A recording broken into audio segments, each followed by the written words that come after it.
ভিনসেন্টের এই চ্যানেলে আপনাদেরকে সবাইকে স্বাগত। তো আজকে আমি আমার অ্যান্টুর স্বর্গীয় মহিমা লাভের কথা বলবো।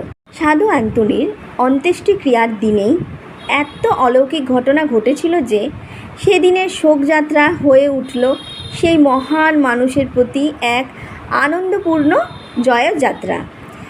সেই দিনেই সকলে স্বতঃস্ফূর্তভাবে ও সর্বসম্মতিক্রমে তাকে স্বর্গসাধু বলে স্বীকার করে নিল। সাধু অ্যান্টনির মৃত্যুর 1 মাসের মধ্যেই পোপ মহোদয়ের কাছে আবেদন জমা পড়ল। তিনি যেন অ্যান্টনিকে স্বর্গসাধু বলে আনুষ্ঠানিক স্বীকৃতি দেন।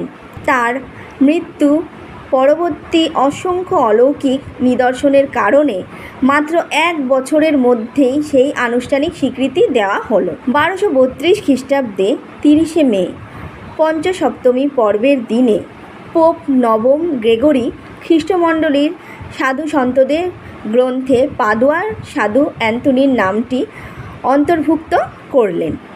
সেই সঙ্গে পোপ মহোদয় স্থির করলেন যে ভবিষ্যতে সাধু অ্যান্টনির পর্বদিন পালন করা হবে 13ই জুন, যেদিনে তিনি মারা গিয়েছিলেন। সাধু অ্যান্টনির সেই স্বর্গসাধুর আনুষ্ঠানিক স্বীকৃতি পেয়েছেন।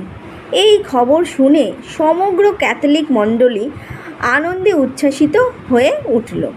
বিশেষত তার জন্মের শহর লিসবন এবং তার মৃত্যুর শহর পাদুয়ার লোকেরা। কথিত আছে যে সাধু অ্যান্টনির যখন মৃত্যু হয় তখন তার মা জীবিত ছিলেন। সেই ভাগ্যবতী মা তার আপন পুত্রকে সাধু হিসাবে সম্মান জানাবার দুর্লভ আনন্দ উপভোগ করতে পেরেছিলেন। লিসবনে সাধু ভিনসেন্টের মঠের ভেতরে সাধু অ্যান্টনির মায়ের কবরের ওপর পাথরে খোদাই করে লেখা আছে, এইখানে শায়িত আছেন সাধু অ্যান্টনির মা। 1263 খ্রিস্টাব্দে সাধু অ্যান্টনির সমাধি উন্মুক্ত করা হলো, কারণ সেখান থেকে তার পবিত্র দেহাবশেষ স্থানান্তরিত করা হবে তার সম্মানে নির্মিত নতুন মহামন্দিরে। সমাধি উন্মুক্ত করে এক আশ্চর্য ব্যাপার দেখা গেল। সাধু অ্যান্টনির শরীরের সমস্ত কিছুই মাটিতে মিশে গেলেও তার জিভখানি রয়ে গেছে জীবিত, মানুষের মতোই সজীব।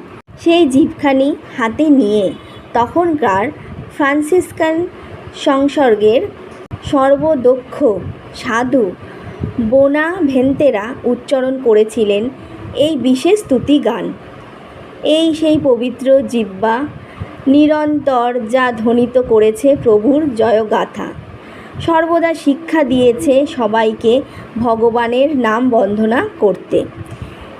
এখন আমরা প্রত্যক্ষ করলাম ভগবানের দৃষ্টিতে কতই না মহান তুমি। এরপর সাধু বোনাভেন্তেরা সাধু অ্যান্টনির সেই পবিত্র জিহ্বাটি সযত্নে তুলে রাখলেন এক বিশেষ আধারের মধ্যে। 1350 খ্রিস্টাব্দে ওই মহামন্দিরের মধ্যেই অতি সুন্দর একটি প্রার্থনালয়ে সাধু অ্যান্টনির অস্থিগুলি স্থানান্তরিত করা হলো। গত 650 বছর ধরে লক্ষ লক্ষ ভক্তের হাতের স্পর্শে সাধু অ্যান্টনির ওই সমাধিস্থলের পাথরখানি এখন ক্ষয়ে ক্ষয়ে পাতলা হয়ে গেছে। পোপ নবম গ্রেগরি সাধু অ্যান্টনিকে স্বর্গসাধুর স্বীকৃতি দেওয়ার সময় তাকে প্রিয়তম অলৌকিক কর্মসাধক বলে অভিহিত করেছিলেন। পোপ একাদশ লিও বলেছেন, সাধু অ্যান্টনি কেবলমাত্র পাদুয়া শহরের নন, তিনি সমগ্র পৃথিবীর সাধু অ্যান্টনি।